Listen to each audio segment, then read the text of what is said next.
What do you get when you put together someone that needs money for a project, and a few people, and a few more people, and even more people? You have crowdfunding.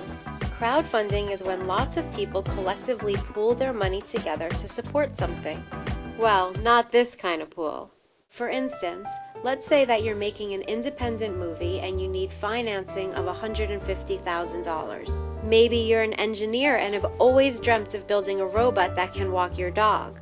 Or you're a nanotech company needing funding to resolve the inherent conflict between Einstein's theory of relativity and quantum mechanics. Crowdfunding is nothing new. The concept has been around for a long time.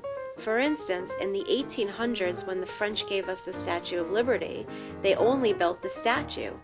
The Americans were responsible for building the pedestal that the statue stands on. Well, fundraising proved to be very difficult, and the pedestal was in terrible jeopardy of not getting built. So a New York newspaper urged the American public to donate money. 125,000 people donated an average of $1 or less, and they were able to raise enough money to build the pedestal. So, how does crowdfunding work in the 21st century? In the last few years, crowdfunding has become a major trend both in the United States and worldwide. In 2012, crowdfunding raised an estimated $2.7 billion in fundraising.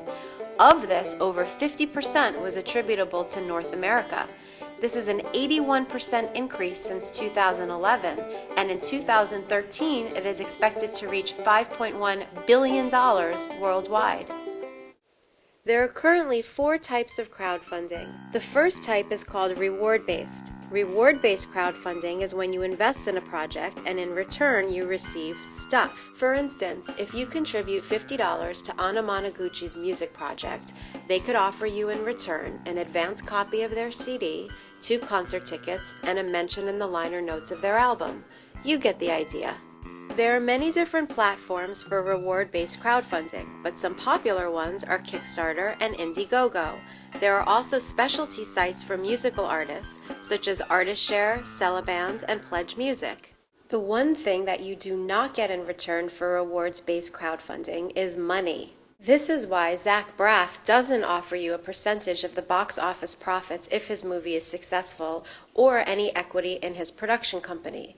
This is because until recently, in the United States, it has been illegal to have any crowdsourcing arrangement in which people are asked to contribute funding in exchange for potential profits. This type of transaction is deemed to be a security, and all securities transactions are governed by and have to be registered with the Securities and Exchange Commission. Which brings us to the second type of crowdfunding, which is called equity-based. Equity-based crowdfunding is when you become a shareholder of the company that you're investing in and you can receive a share of the potential profits. Now, how can this be? I just said that it was illegal.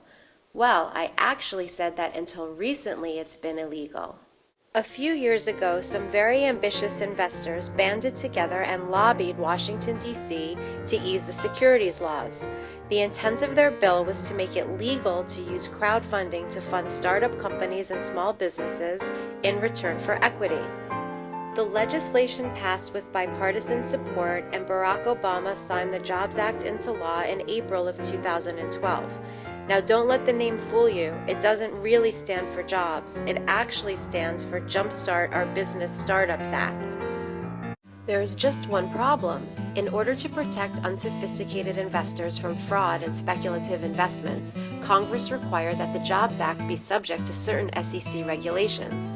The SEC was supposed to have established these regulations by January of 2013, but as of June 2013, it still has not done so. So, until these regulations are established, you still cannot legally engage in equity-based crowdfunding. If you see companies doing this, they are most likely affiliated with a broker-dealer and are operating under pre-existing and very stringent securities regulations. The third type of crowdfunding is called debt-based. This is also considered a securities transaction and falls under the Jobs Act. This is where you lend funds in return for interest payments along with repayment of the capital loaned. To protect the lender, the borrower must demonstrate creditworthiness and the capability to repay the debt. The fourth type of crowdfunding is called donation-based. This is when contributions go towards a charitable cause, such as funding wells for fresh water. It is similar to reward-based crowdfunding, although you may not actually be promised a reward other than the knowledge of having contributed to a worthy cause. In 2012, an estimated 49% of the funds raised in crowdfunding were donation-based. Well, that pretty much sums up the four types of crowdfunding: reward-based, equity-based, debt-based, and donation-based. So, is the recent explosion of crowdfunding just a fad, or is it here to stay? We'll see, but in the meantime, understand that there are risks as well as benefits for all types of crowdfunding.